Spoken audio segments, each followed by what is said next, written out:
The power in this work is that the moment that you choose to change your relationship to money is the moment that you choose to change every single generation ahead of you, whether you have children or grandchildren. It changes the whole narrative of wealth and money. And I just think that there's such a ripple effect in that.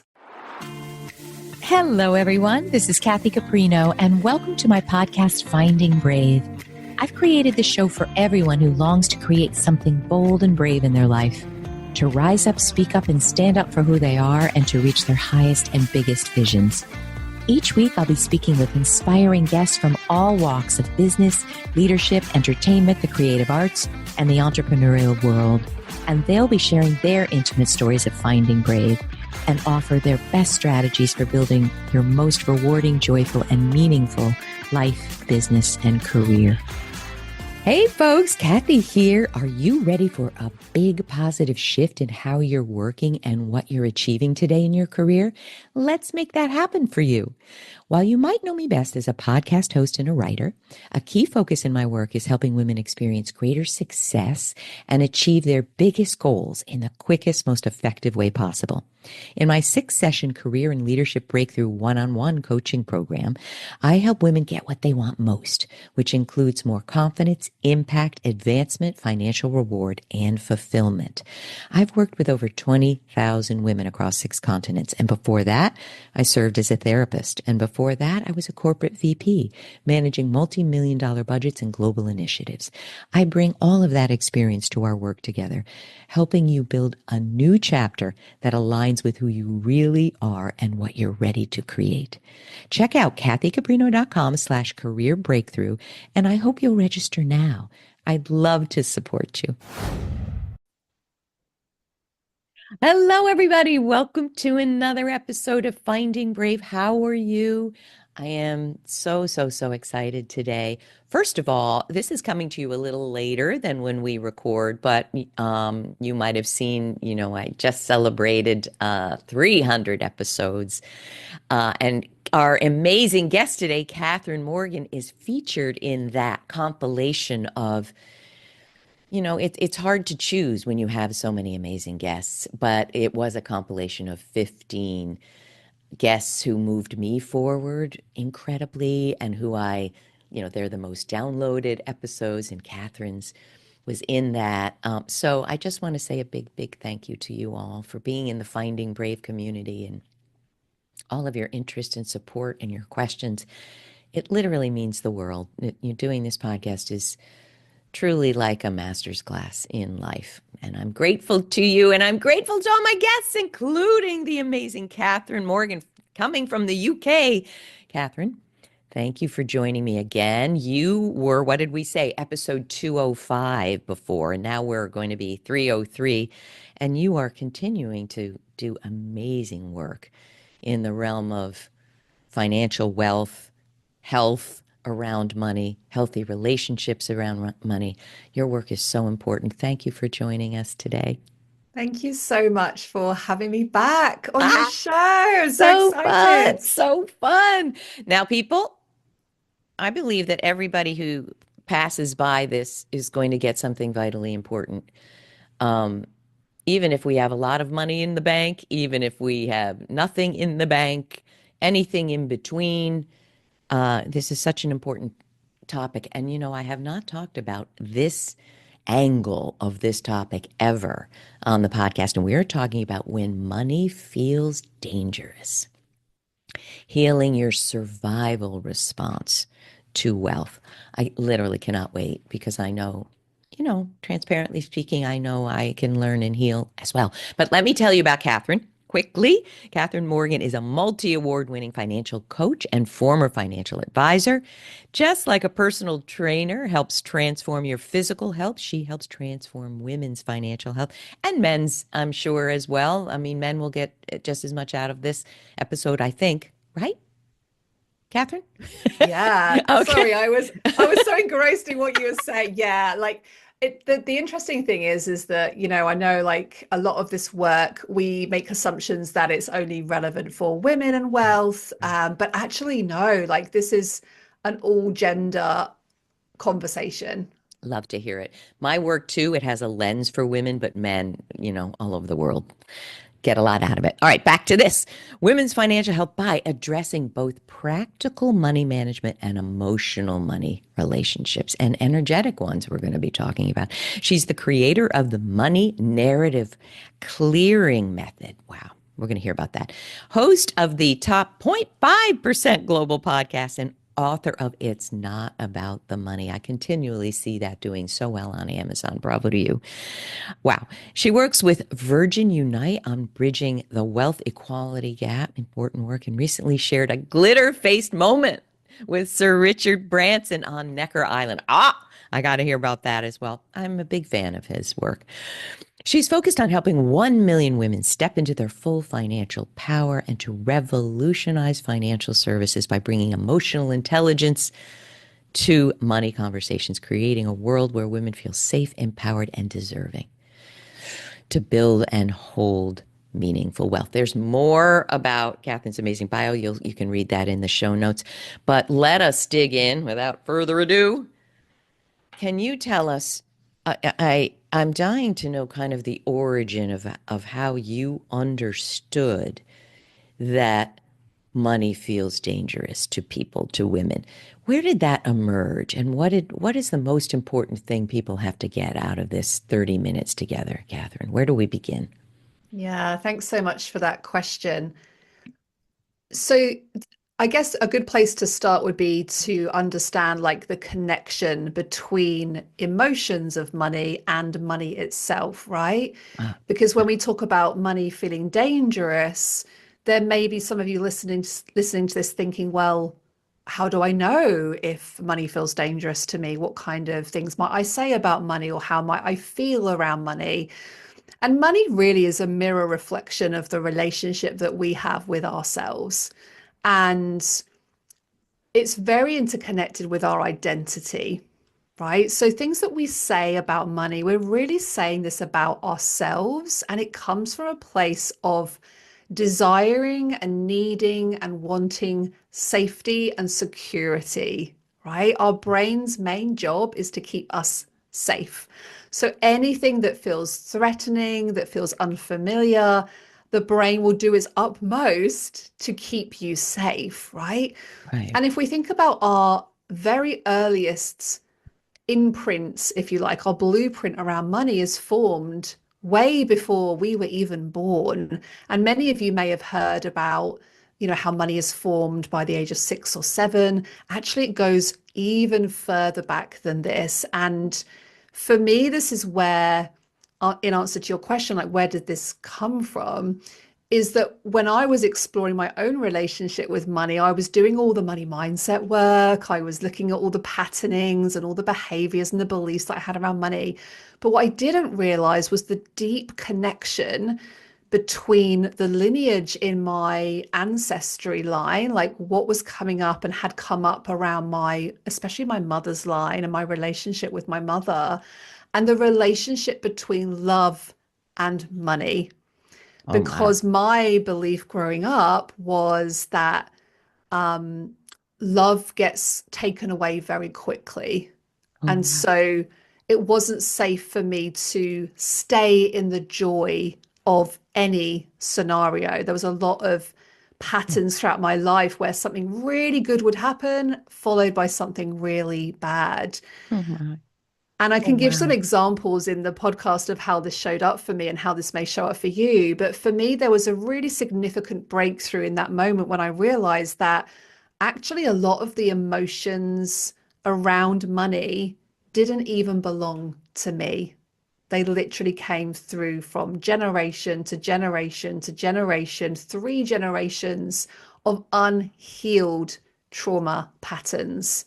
And of course, in those days, my great great grandmother didn't have the resources to, like we do today. We have therapists on tap, we have self-help books, we have podcasts, we have all these amazing tools that we can use to try and heal ourselves, but they just didn't exist in those times. And that for me was just unlocked this whole new layer of transformation to really aid me in my relationship to money.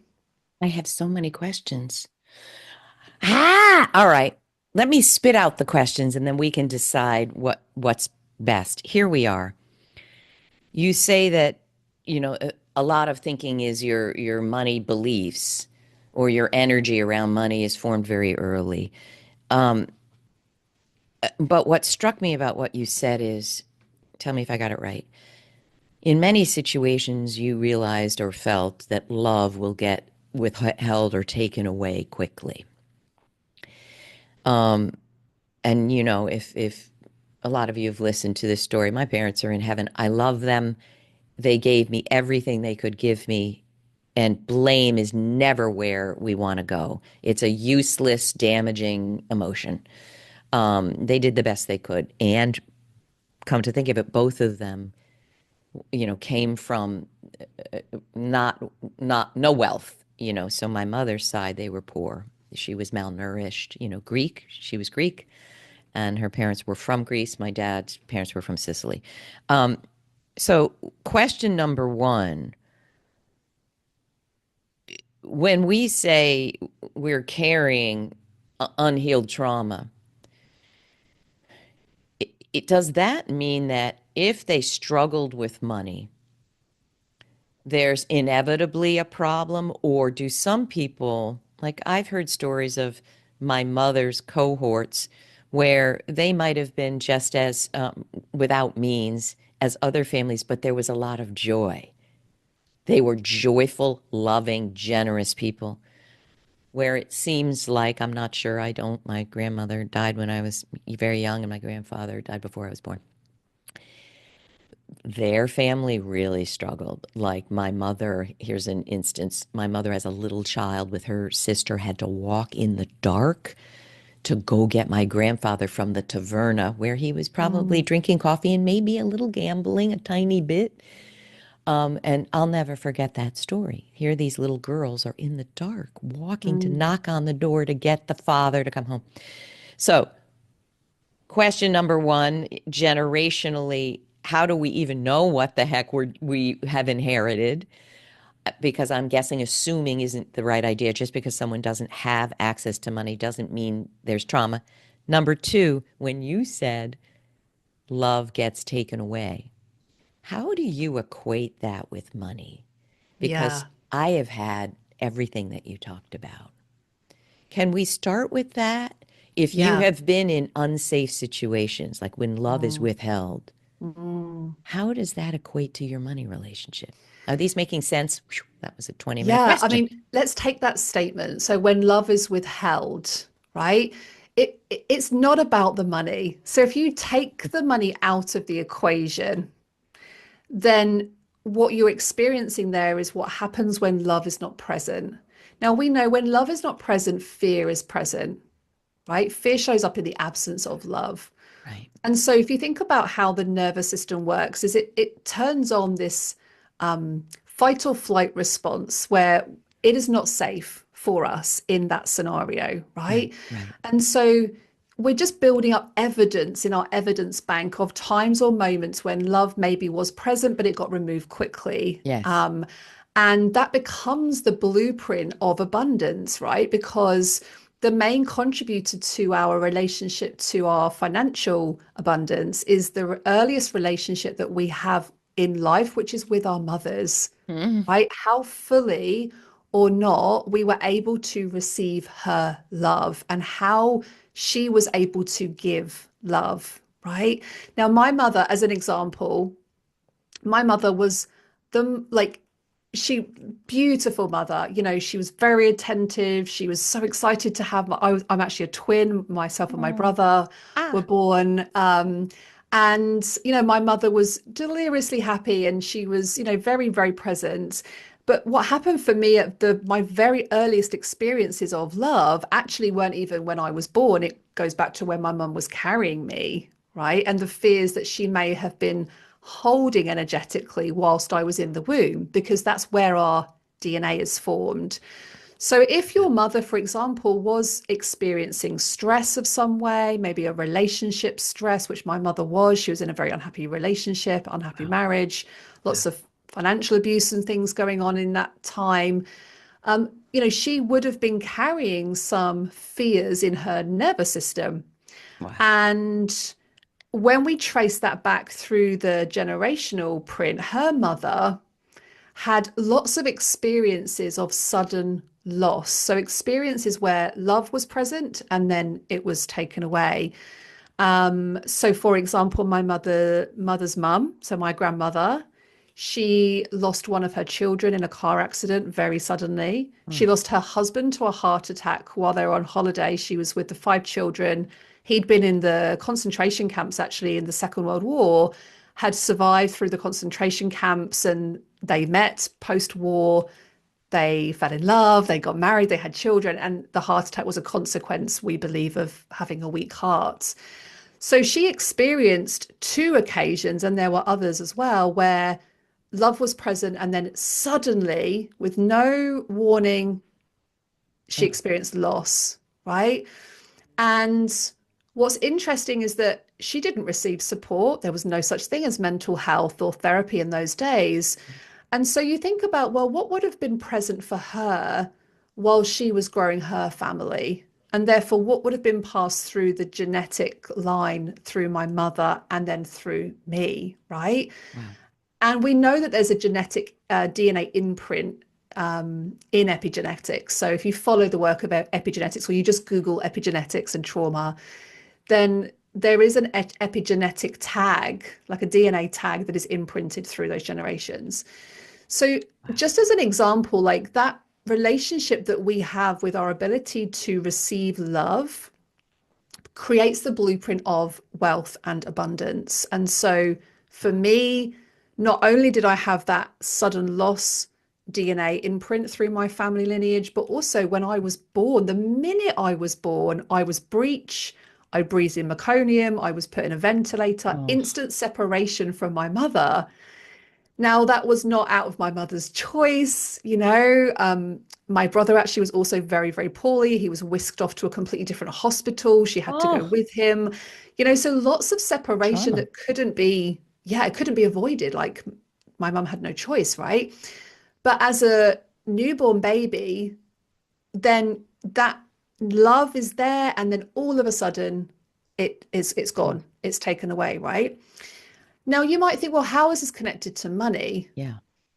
Well, the relationship we have with money is the relationship we have with ourselves and our identity and our self-worth. So, in those very, very early years, my belief may have been, like, I don't matter, I'm abandoned, I'm left, all of these things that then we re-experience other things in our life. And what the brain does is it goes, oh, hold on a second, I've got some prior experience of this. Let me just remind you what that was. And so it hooks onto everything, which is why when you look at your relationship with money, it's often mirrored in your relationship with your health and your relationships with your partners and your friendship groups and in your jobs and your careers. Like it's not a standalone, isolated thing. It's what did you make it mean about yourself? Oh my That's the key gosh. question. What did you make it mean about yourself? And that Uh, is what creates that blueprint. okay, more questions? What what what I keep writing down here is there was a book that was life-changing for me, Dr. Maria Nemeth's book, The Energy of Money. And as I understand it, I should read it again. She says money is one of six energy forms: vitality, support, community, friendship. Um, but it reminds me of Shakespeare knew everything, nothing is but thinking makes it so. Mm. That money is simply an energy form. It's not what we think it is. And you in our last talk you were talking about shame, and if you have shame in any way, it will show up. But I want to ask you this so we can really make it very relevant to everyone. You gave the very strong example of when you had love, but then it disappeared for any reason we can imagine. I brought this up to Finney and Kelly on the show, and he's a healer, amazing guy, and he pointed out some things for me. But would you say, I think I know the answer, but with my mother, for instance, I had to be a certain kind of person and I had to think a certain way and act a certain way to be loved. Mm. I feel like that is a very similar thing that you're talking about. And would this be an accurate assumption here? That, Yeah, it's funny that I do a lot of, I've done energy healing, I've done a ton of work on myself, but when it's yourself and you have the issues, it's a little more obfuscated, a little more confusing. But would you agree with this, that if I felt I had to be a certain person that I am not in order to be mm, loved, doesn't that make sense now that I have to be a different person than I am to make money? yeah. I mean, Tell us just that about this. just that example there, and thank you for sharing that on the show. Like, what comes up for me there is it's about love can only be there if there are strings or conditions attached, And those strings are going to be hard. and those That's strings are the going to, hard part. yeah. They're going to be something that hurts me and is dangerous. Yeah, and that, so for you, that your brain has connected that pattern. And actually, if you think about that as a string, one of the analogies I always like to talk about is to imagine that your relationship with money is like a tapestry, like a, Mm. or a blanket, like beautifully woven with different threads, different colors. And if you think about your family tree, for example, in terms of inherited traumas, or money beliefs, you can imagine that every string or every thread is one of those pieces, one of those stories. And when you think about the strings attached, there will be multiple versions of this depending on your relationship to money. So, one of those might be that when you receive money, there are strings attached, or when you receive money, the condition is you have to work hard for it. Or it could be that there has to be a man that has to be responsible for providing that. It could be that in order to be wealthy or make money, that you have to be selfish or greedy, or there's some kind of emotion attached into that thread. Or be the opposite, give everything and you have no Give everything boundaries. away. Yeah, no boundaries, people pleasing, over giving. Wow. Like, we see that a lot for women in particular, and it's actually a psychological disorder called fawning, where many people will have heard of fight, flight, or freeze response in our nervous system. But fawning is a psychological disorder very prevalent, especially for women, where we people please, and so we undercharge, or we don't ask for a pay rise, or we don't take enough risks with our investment decisions, because somewhere underneath or in between those threads is this core belief that money is not safe for me. And it's either not safe for me to make or ask for it, or Keep it's it. not safe to keep it and hold it. Oh, no. So, oh my. All right. And I promise you people, we're going to get to strategies because I know, Catherine, you're highly trained in this, but I don't think you're a therapist, right? So you're not working with people. Maybe you'll tell me in a minute, but I have questions before we get to what do we do about this. Are we basically saying that money reflects our entire relationship with who we are as a human being? Yeah, Does I'm. do other things, good grief. Oh no. Do other things have that direct correlation? Yeah, I mean, our health does, let's face it. I see that. I mean, it's all built around what feels safe, right? It's about Right, creating right. safety mechanisms, whether that's in the fact that we may block financial security. It makes no sense that people can be very wealthy and then suddenly it's all gone, or, they have felt the need to do more or buy more or invest more because really they deep down they don't feel deserving to keep it, and so they're blocking this ability to create financial independence or security for themselves. Or it could be a safety pattern that Mm. we self-sabotage, or we just seem to repeat the same cycles over and over and over, right? It's our body's ability to feel safe. And this for me was the biggest connection, if you think back to those threads, is that very often that in order to feel safe, we try all these different things, and we maybe try and shift our relationship with money and change what we're saying by using abundance statements or manifestation cards, or lots of different things that people try.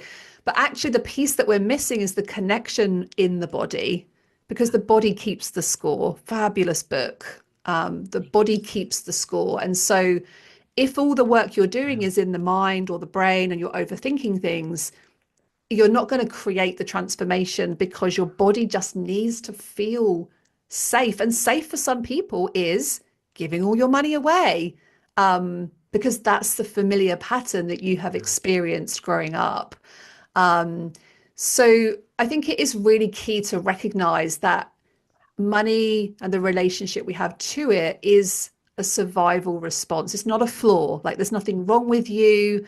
It's not that you're bad with money. It's Oh my just gosh, Catherine. your body's ability to create safety and survival patterns. You know why this is so, I mean, one of the million reasons why it's so important. I- Doing the work I do, having written for, Forbes.com and my own blog and podcasting, I have to keep abreast of a lot of trends. I want to keep abreast. One thing that really annoys me, having been a therapist, is there's so much information about just do this and you will make 1 million and keep 1 million. Just do this with your business. And there are even people that have told me you're doing something wrong here, that you're pushing away money. The problem with that is that exactly it doesn't do what you're talking about. I mean, we aren't quite yet fully spiritual form where human in a human reptilian brain is operating. Now we can shift that, and you're going to tell us how to do that energetic work or understand our body's response. But the brain is a very powerful mechanism in how we relate to the world. So a lot of these statements, I feel, do more damage. Just do Mm. this. Just set up, just pay off your credit first. It's almost like what I hear constantly from people who come to me for help. No matter what I do, I can't get the job I'm looking Mm. for. I get rejected. No matter what happens, I'm passed over. Simple platitudes. Well, just do this. They're hurtful. And I What do think you what's think, in, Catherine? yeah, I mean, I hear you. I feel like even just the conversations around money and wealth are very limited, especially in the online space. And we just live in this bubble sometimes. And the way that wealth has been created is not the way that wealth will be created, right? We are shifting into an entirely Tell us new more about that. paradigm. Well, even if you just take the easy example here, right, of AI and the way that AI is completely transforming the way that we are in the world, right? Yeah.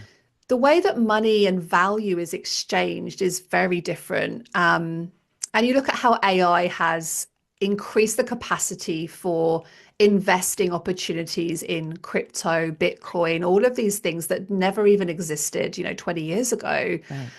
And so the way that we appreciate and exchange value is changing and it's shifting. And we are going through a conscious revolution. I really believe that, Oh, okay. the way that wealth is going to be created is going to be very, very different.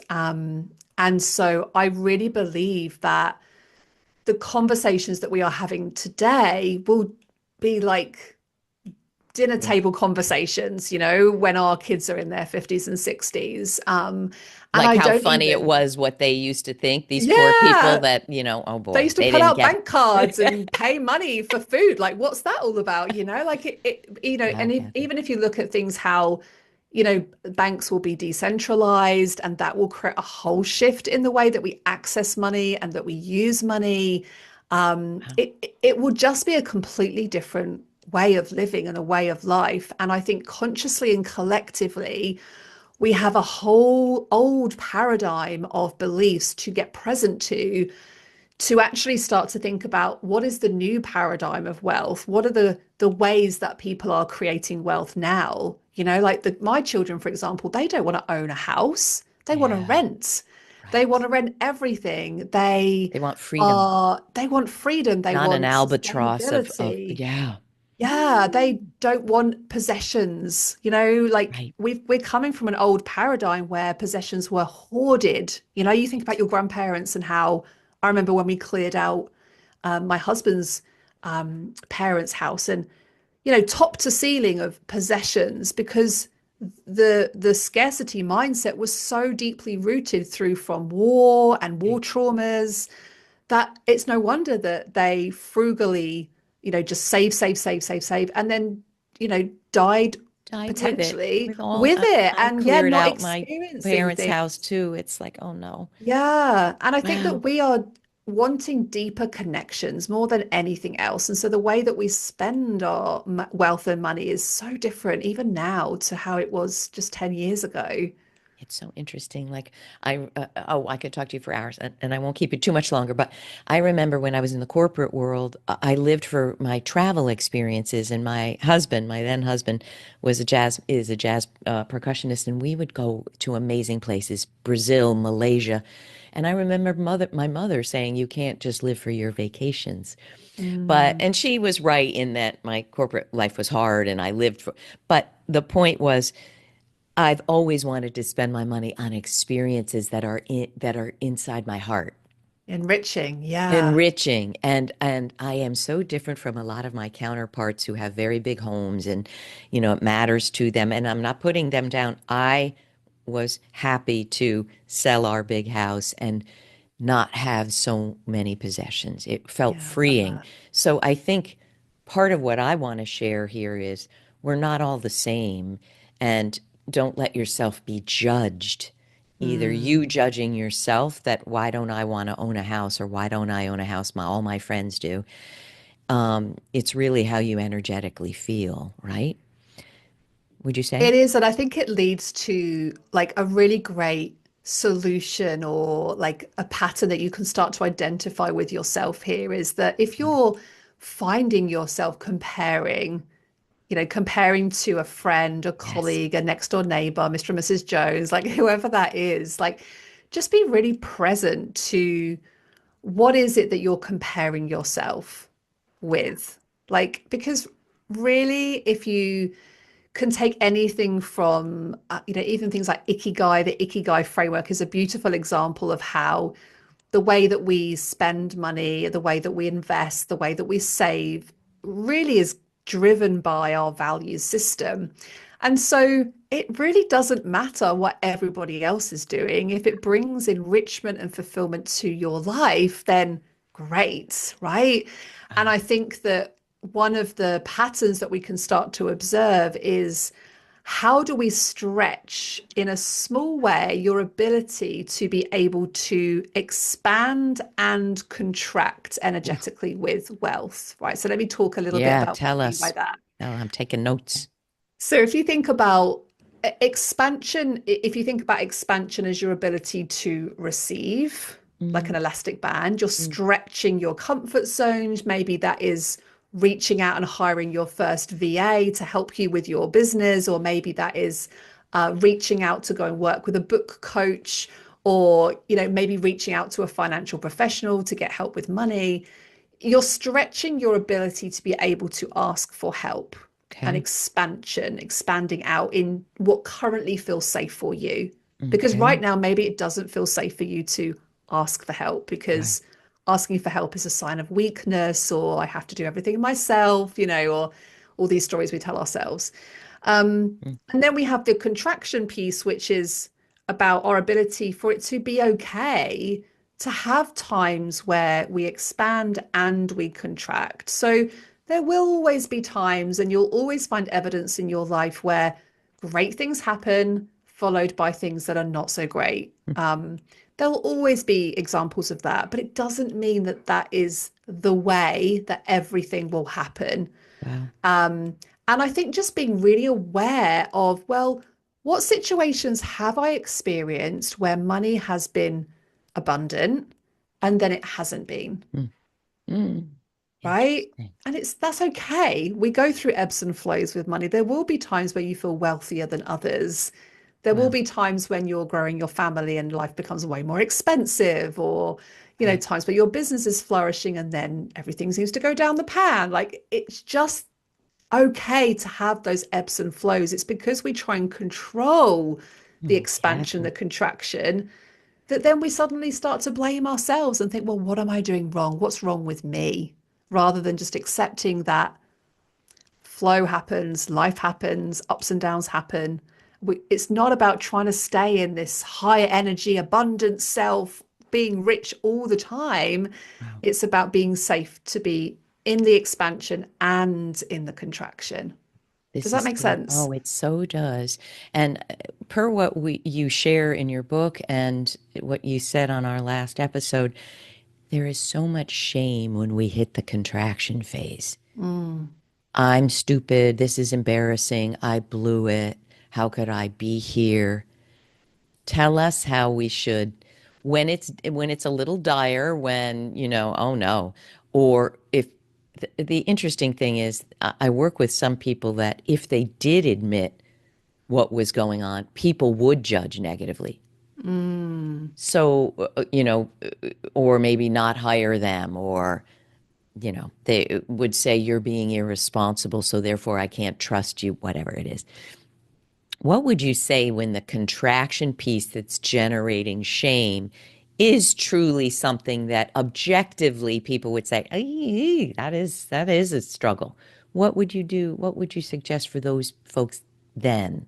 How to handle Yeah. that? Does that make So sense? shame is interesting to just observe in your body. Yeah. There's a lot of research that shows that physically your shoulders curve, like it's almost like your body goes into it, what it wants to go into contraction, it wants to go into a ball, it wants to protect. So that's the first thing to actually observe, is that when you're experiencing that feeling of shame, notice how your body reacts, because even just that on its own is so powerful to go, this is really interesting. This is what I'm observing in my body. And then asking yourself, well, what is the emotion or the feeling that I am experiencing in this moment? Right? Because shame is attached to identity. It's the lowest vibrational energy out of all of them. Like, guilt is one above shame, Oh, fear is one above that, but guilt and shame is the lowest one, because it's where we're attaching it to our sense of self, where we're going, I don't deserve to be here, I don't belong, oh, right? wow. And it goes back to That's sad. the hunter gatherer, having a sense of belonging. So if you're experiencing shame, the Yeah. first thing is to acknowledge, well, where do I feel that in the body?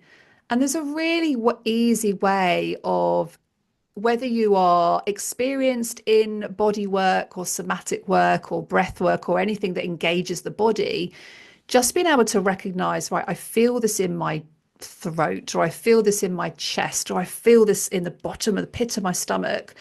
And just simply place your Mm. left hand onto that place of your body. Mm. Place the right hand over your heart. Right? The heart is the most powerful energetic center we have in our body. Mm. And just breathe into that space. Oh, how beautiful. Right? Bring the heart in, because if the heart could talk, it would tell you, you deserve, you are good enough, you are enough. And Right? and it is exactly what it is supposed to be in this moment. Yeah. You didn't blow it. Yeah. You didn't waste this life. But unless we embrace and love what is, we resist it. And the Mm. movement and the expansion and the neither are the right thing. They're just what we're going through, I'm guessing we're saying. But if you resist it and hate it and shame on yourself, the flow experience beyond or through it is going to be eclipsed. Isn't that how you see it? It really is. And if you think about, when you were talking about the book, The Emotions of Money, right? If you just narrow that down to two main emotions, it's love and fear, Wow, Catherine. right? And fear shows up in the absence of love. So if you get your heart involved, that there's some wonderful evidence from Heart Math, actually, which is an institution that does a lot of work around the power of the heart. And it actually, I'm sure the evidence is something like when they've done like energetic mapping of the human body from space, like they reckon that your heart energy is seen something like 2 meters outside of your body from space. Like it's insane, right? I'm sure it's Heart Math that's done that research, but we maybe need to double check on Heart that. math, Heart Math, MATH. MATH, yeah. My And son is going to flip they, over this. yeah, that, it's really using the power of the heart, which for me is love. Like everything connects back into love. And if we can find that appreciation of ourselves and really sit in that space of gratitude and contemplation, I just think that everything can be helped if we just lean into that golden thread of love. I know it sounds a little bit, No, I well, adore is it it. that simple? But it really is. Like love just conquers everything. And if you're feeling fear, guilt, shame, and judgment, any of those emotions around money, drop into love and just remind yourself that you are not money. You are not money. It's just the belief that you are connecting to money. It's the belief that you are making about yourself in that moment that makes you feel not worthy of love. So beautiful. I'm going to let you go, but it's important to say a few things, I think, quickly. Number one, in therapy training, I learned your body says what your lips cannot. And doing that work, you will feel like so many people have I did chronic tracheitis here, infection of the trachea. What does that mean? I can't speak up for myself. Can't speak your So truth. this Yeah. work is so important beyond money, beyond anything. Secondly, I want to tell people I see this in my field and a million other fields. There's so many people who, let's say they've made $1 million and they're telling you they can help you make 1 million. Be very aware, beware of that, because they might have a whole different schematic from what they've brought in. And I see it even in, people will reach out. I'm a CEO, I retired, I'm going to be a coach, a career coach. What do you know about coaching other people who didn't take your trajectory? It's not about just telling people what you did that worked. So I love everyone flock to Catherine's material because, and in a minute, I would love one strategy that everyone can take that's concrete and practical. These are, don't get me wrong, I think this is the heart of it. And you and I are on the same page that if you don't get to the energetic heart of what is happening and what you feel and what you think and how you operate in the world, you are going to struggle to make the changes you want, because a much bigger thing is going on here than most of us see. Yes, get on LinkedIn and, power up your personal brand. But if in your heart you don't believe you're worthy of being seen, it won't help you the way you dream. That's a parallel. But let me just ask this one thing, and it might be hard, Catherine, but this is your world. If you're working with someone who, in this discussion with you, they see, let's say it's like me, getting a little free help. I see that I do believe it came from my parents and their parents and their parents and their parents. And maybe even, as we talked a little bit before, I believe I've even seen a little bit of past lives of where I have operated with money out of fear, out of having my thumb over people. Not good. Mm.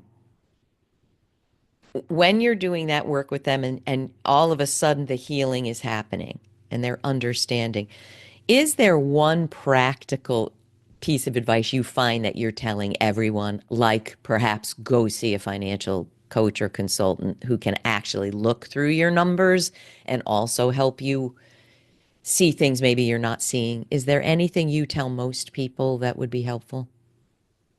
I think there's this balance between being and doing with Yeah. money, right? And Yeah. so the latter example you gave there about reaching out to a financial planner or someone that can help you with numbers, then absolutely. Like, I think that if you can get to grips with your numbers and you can understand the context of money in your relationship to it and how you're building your wealth, then 100%. Like, I love talking about investing strategies. I love talking about how to accelerate wealth, Wow. all of those things, right?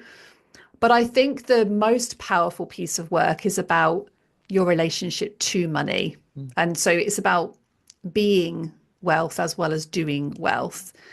And I guess if I was going to give an example of something that people could take away from this conversation in that space, I would say there to, first of all, to recognize the pattern and then gently expand your ability to hold on to an emotion that feels like one up from where you currently are. Mm. So, for example, if you're feeling shame or guilt around money, for example, or fear around money, let's say fear around money, then think about, well, what would be an emotion that would sit one up from Mhm. fear, right? And maybe that isn't joy, right? Maybe that is acceptance, Mhm. right? And doing some Mhm. self-forgiveness work to move you from a place of guilt and shame to a place of acceptance. Because once you get to acceptance, then you can start to think about, how do I raise the vibrations and get to joy and self-actualization and all of these things, right? So I think, don't start from where you are and try and leap up to where you think abundance actually is, because it's not going to be safe for you to do that. And if you do it, you won't Yeah, hold it'll it for very sabotage long. it. It'll Exactly. just be Yeah. too scary. Oh, And so and if your ability to, just to give it a really good example here, if your ability to receive, is difficult, right? Asking for money, having the selling conversations, if you know that's difficult, then take money away and go, right, how do I practice the art of receiving? Right. So next time beautiful. someone gives you a compliment, like, oh, like, Kathy, your hair is so glossy today. Like, you must have put some Oh, gorgeous conditioner in. Like, right. Most of us would probably be like, oh, oh, like, actually, oh my no, hair it's so needs. stringy actually today. Yeah, exactly. Can't imagine the conversation I had with myself at the mirror 2 hours ago about just that thing. But anyway, I digress. It Yeah. might just be, well, do you know what? For the next 7 days, every time someone gives me a compliment, I'm going to go, thank you so much. I'm not going to give one back. I'm not going to like resist it. I'm not going to try and justify the compliment. I'm just going to go, thank you so much. That's so beautiful. Right. And I think little things like that can make a big difference, and it will impact your relationship with receiving wealth and money, because everything's connected All right. to I how we can't feel. let you go till I ask this one quick final question. Then we both need a nap. May I? Of course, go for it. I have to say, and I'm really being transparent, the word wealth I struggle with. I prefer prosperity. Mm. And I would love your thoughts. Is that me resisting wealth? I believe that I'm resisting it because of how our society views it. Mm. Like, I believe we can be incredibly wealthy when there isn't a certain number in the bank. So prosperity allows me to define it the way it attaches to my heart. But I'm interested, do you ever deal with people who say, it's not wealth I want? And what would you say to that, honestly, candidly? Yeah, do you know, the question I want to ask back is like, what does wealth mean for you? You know, I think it was formed a little bit in my middle class, maybe upper middle class upbringing. But what comes to mind is I lived in a very affluent town raising our children, and I saw things I hated. I'll leave it at that. Mm. Lack of love, lack of values, lack of a lot of, I don't mean to put down my town, but what I see is tone deafness. I see them in a bubble. They don't understand how the rest of the world. I see things I don't respect. Not in everybody, but generally it can be that way. And it was a wealthy town. So what's interesting for me there then is that what I heard you talk about here is almost like this disparity between fairness, like what is Yes, fair, that these people are living in this bubble, but yet they have no idea like right. how And other people are empathy. living. Empathy is missing. Interesting. That Yeah. there's an entitlement I earned it. I'm in this. Not everybody, please. My friends are going to hear this who live there. But an entitlement that blocks them off from connection to the rest of humanity. That's, I Mm. think, what is hard for me. And I think that's really interesting to observe in yourself and for anyone listening to this is that question, what does wealth mean for you? Which is actually the question that we ask our panel when we run our annual event, right? That's the question we ask because what you interpret wealth to be is what you will make it mean, right? So whether you call it wealth or prosperity, it doesn't matter. If you connect deeply into prosperity because it makes you feel more expanded, whereas when you were talking about wealth, like all I felt was contraction, contraction, contraction, right? So it's semantics. Like it really doesn't matter. So Like go for it, prosperity, the yeah, way go for prosperity. Like if that in works for you and it abundance. makes your body like even if you watch this recording back, like look how your body responded, I was right? like, here she If you're goes. yeah, like if you're if it, just hearing this conversation, if you're listening to this, if it felt expansive, and you agree with Kathy to think about, prosperity, then go with prosperity. Like it Yeah. really, no one is telling you. Like who is telling you that you even Yeah. have to Catherine associate it told with me I have to wealth? call it wealth. I mean, if you said that, we'd have to hang up the call, because so against what the hour you just said. This has been so helpful to me. And I know people, I want to hear from you. What did you get from this? I mean, there's so much, there's energetic, spiritual, nuanced, deeper understanding. And the biggest takeaway for me is how you experience money is really how you're experiencing yourself in the way that you are operating and taking in the world around you. Would that be accurate? Yeah, very much so. Catherine, my gosh, where do we soak it all up? Where do we go? I know you're having a conference, which might be happening before this comes out. Where do we send people? What can they get from you right away?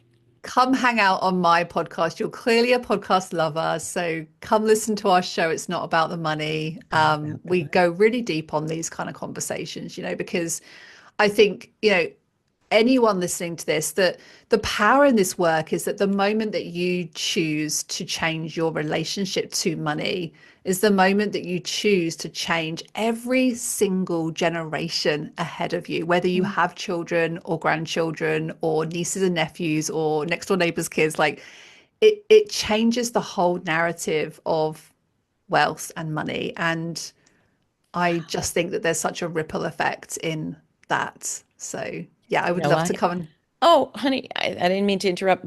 I have heard years ago, I heard when you heal generations ahead and generations behind mm, because yeah, we're really all connected still. I love your work, how incredibly important and meaningful. Thank you so much. thank you for having me. All right, everyone. Please tell us what you got out of this. And, I'm grilling my poor guests. I asked so many questions. If you don't have a question here, I'll be surprised because we're interpreting it all very personally. So we would love to hear your questions. So wherever you see it, LinkedIn, Instagram, Facebook, Twitter, X, if you can share a question, we'd love to hear it because that's going to further your understanding and your growth as well. Catherine, come back yet again. And we'll do another deep dive. Thank you for giving me personal, consulting and energy healing. I'm so grateful. All right, everybody. Have a wonderful 2 Finding Brave weeks, and I hope to see you next time.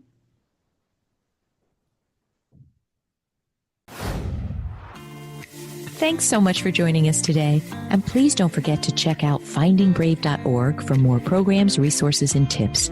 And tune in next time for your weekly dose of Finding Brave.